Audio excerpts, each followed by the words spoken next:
الحمد لله والصلاة والسلام على رسول الله وبعد. الحروف العربية من حيث اتجاه الصوت. Les lettres arabes par rapport à la destination du son.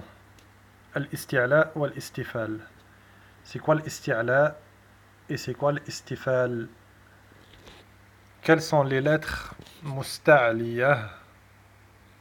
Ça vient de l'ulu, la hauteur qui monte en haut. والمستفلة. Les lettres musta'liya, le son il monte. Lorsqu'on prononce une lettre musta'liya, le son il monte vers le palais supérieur. Exemple, kha. Kha. On sent que le son il monte vers le palais. Et les lettres mustafila, le son il monte pas au palais supérieur. Les lettres musta'liya, c'est les lettres kha, sa, da, ra, ta, qa, va. مجموعة في كلمة rassemblée dans le mot خص ضغط قض. C'est dans la phrase plutôt خص ضغط قض. Et ça c'est une phrase que je conseille à tout le monde ainsi qu'à moi-même de l'apprendre par cœur afin de faire la différence entre les lettres al-mufakhama et les lettres al-muraqqaqa pour pas qu'on se mélange. On entend beaucoup les frères qui disent A'udhu billahi minash shaytanir rajim. Non, pardon. A'udhu billahi minash shaytan. Sha. Shin, elle fait pas partie des lettres khussa dartin qid. Donc, c'est une lettre mustafila. Elle fait partie des lettres fines. Khussa dartin qid, c'est des lettres emphatiques. الحروف المستعلية هي الحروف المفخمة. Les lettres musta'liya, celles que le son il monte avec la lettre en haut vers le palais supérieur, c'est les lettres mufakhama, c'est les lettres emphatiques. Et tout le reste des lettres, c'est les lettres fines. Voici une photo, deux photos qui montrent un exemple de l'qaf sur la photo droite et un exemple de l'kaf sur la photo de gauche. On voit très bien sur la photo de droite al-qaf, qa, qa. On voit bien le fond de la langue qui est collé à la gorge et comment le son il monte en qa, qa.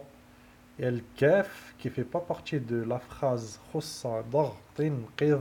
Je la répète exprès pour comme ça on la retient. Donc elle fait pas partie des lettres emphatiques, elle fait partie des lettres fines. Que, que, et on dit jamais ka.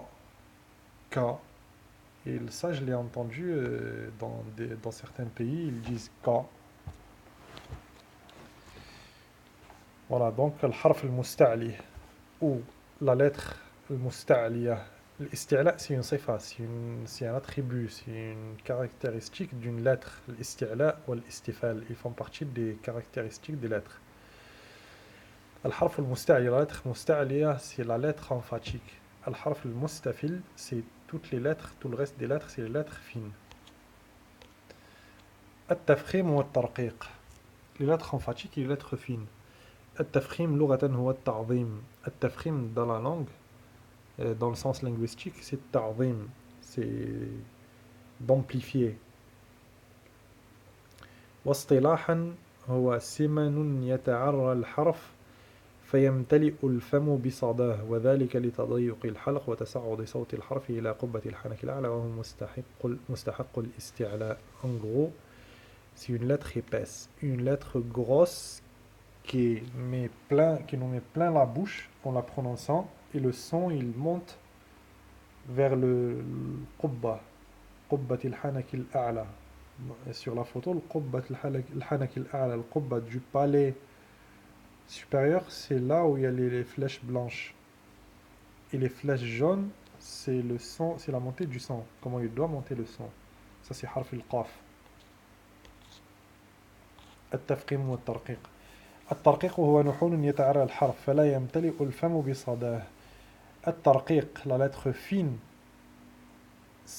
هو نحول c'est la lettre prononcée finement et la bouche elle n'est pas remplie avec cette lettre en la prononçant par exemple الكاف ولعدم تضييق الحلق وعدم تصاعد الصوت من الحرف إلى قبة الحنك. Le son de la lettre fine il ne monte pas vers le qubba du palais supérieur. Elle descend plutôt en bas la lettre et elle sort.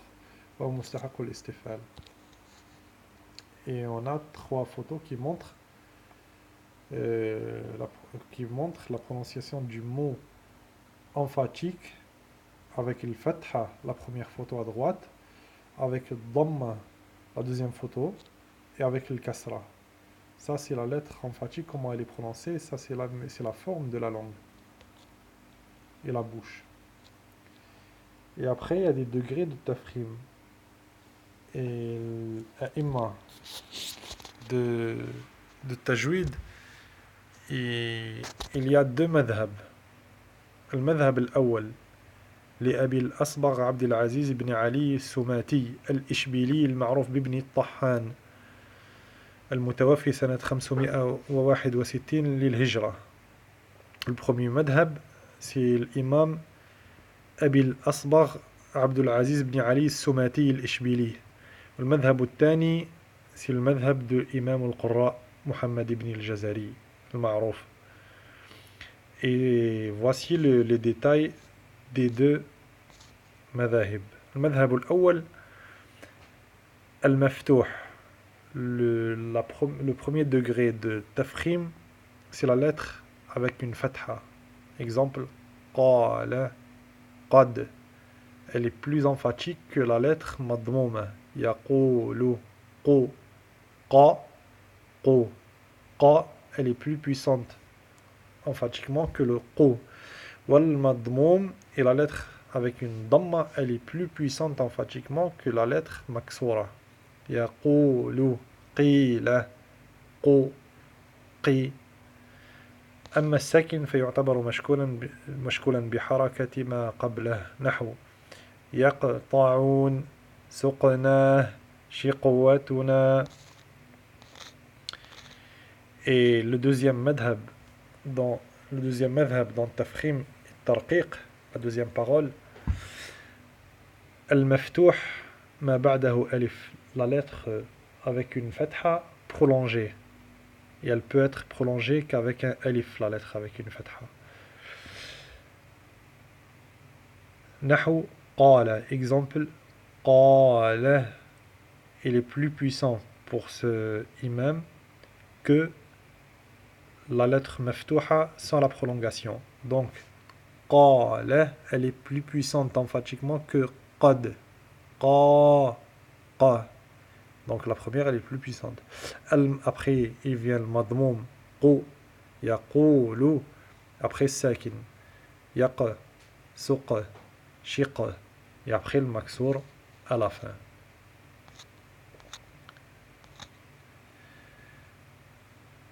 Et ceci c'est un détail pour plus de faïda. قال العلامة الشيخ محمد بن أحمد المتولي رحمه الله عن مراتب التفخيم لحروف الاستعلاء. C'est un poème en fait, c'est comme un poème, c'est une منظمة. ثم المفخمات عنهم آتية على مراتب ثلاث وهي مفتوحها مضمومها مكسورها. Donc il y a 3 degrés de tafkhim. Donc le maftouh il est plus puissant en gros que le madmoum, et le madmoum il est plus puissant que le maksour. هذا والله تعالى أعلى وأعلم وصلى الله وسلم على نبينا الكريم وعلى آله وصحبه أجمعين.